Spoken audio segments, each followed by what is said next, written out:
इसके लिए हमें चाहिए 4 कप मैदा, 1 कप सूजी, 2 कप चीनी, 1/4 कप ऑयल।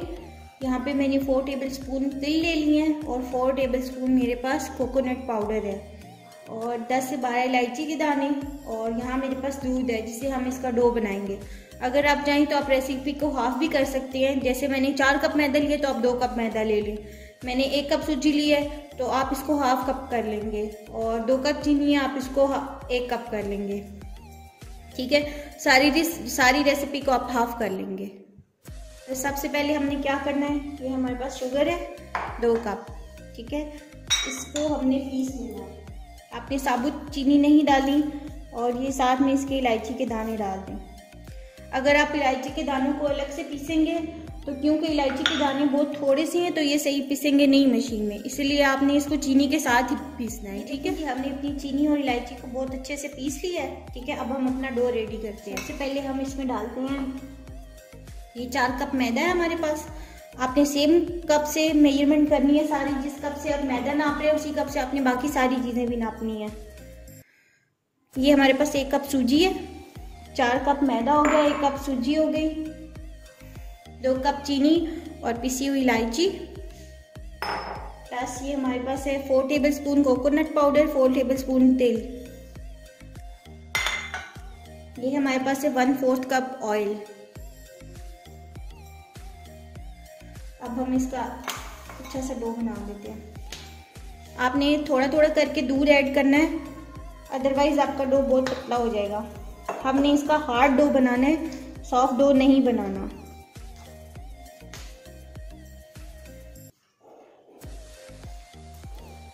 थोड़ा थोड़ा करके आपने दूध ऐड करना है। आप चाहें तो डो पानी से भी बना सकते हैं। ये देखें जी, डो हमने बना लिया। ठीक है, ये देखिए हमारा बहुत हार्ड डो है, ये सॉफ्ट नहीं रखना आपने। ठीक है, हार्ड डो बनाना है आपने। अब इसको हमने 1 घंटे का रेस्ट देना है। 1 घंटे के बाद हम इसकी टिक्कियाँ बनानी शुरू करेंगे। देखें जी, डो को हमारी 1 घंटा हो गया गूंदे हुए। ठीक है, अब हम उसको बेल लेते हैं। साथ ही हमने यहाँ कढ़ाई में ऑयल भी रख दिया गर्म होने के लिए। जितनी देर में ये गर्म होता है इतनी देर में हम अपनी टिक्कियों को बेल लेते हैं। इसमें से पहले हम हाफ डो ले लेते हैं।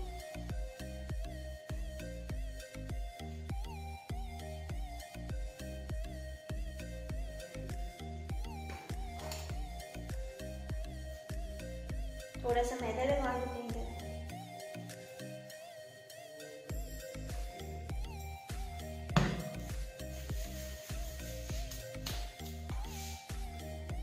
डो को अपने ना बहुत ज्यादा मोटा बेलना है, ना आपने बहुत ज्यादा इसको पतला बेलना है।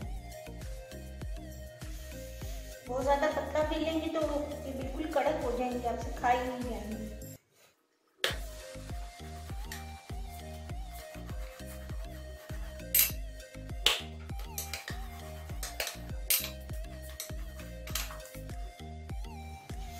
देखिए ये मेरे पास ये वाला कटर है, ये वाला। आप चाहें तो कोई भी गोल कटर ले सकते हैं, किसी भी शेप में। आप अगर बच्चों के लिए बना रहे हैं, आप कोई स्टार, कोई हार्ट शेप, कार्टून शेप, कोई भी कटर ले सकते हैं।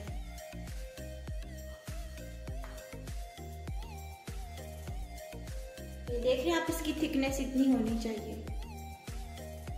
इसी तरह हम अपनी सारी काट लेते हैं।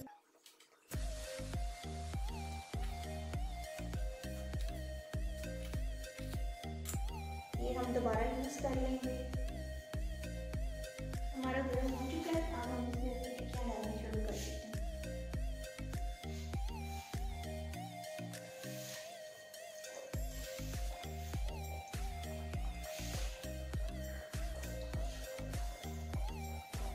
बहुत ज़्यादा हमने भरना नहीं है, वरना आपको उसको पलटने में मुश्किल हो जाएगी और सारी एक जैसी फ्राई भी नहीं होगी।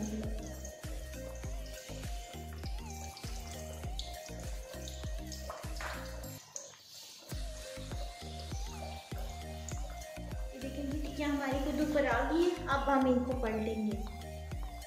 जब तक ये ऊपर ना आए आपने इनको छेड़ना नहीं है, अदरवाइज ये टूट जाएंगी।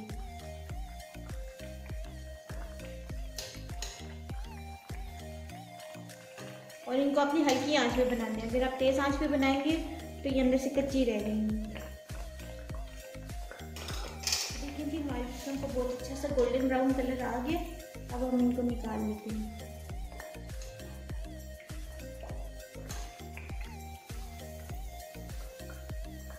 आपने ऐसे किसी स्ट्रेनर में निकालना है ताकि इनका सारा ऑयल जो है वो निकल जाए।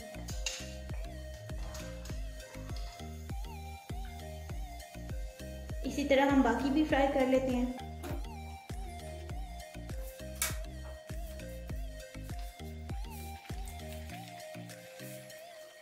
ये देखें जी, हमारी सारी टिक्कियाँ जो है वो फ्राई हो चुकी हैं। ये मैं आपको एक तोड़ के भी दिखाती हूँ। ये देखिए आप कितनी क्रिस्पी है अंदर से। ठीक है, अब हम इसको सर्विंग प्लेटर में सर्व कर देंगे। ये देखें जी, हमारी ज़बरदस्ती मीठी टिक्कियाँ रेडी हैं। आपने इस रेसिपी को ज़रूर ट्राई करना है और मुझे अपना फीडबैक ज़रूर देना है कि ये रेसिपी कैसी बनी। थैंक यू, अल्लाह हाफिज़।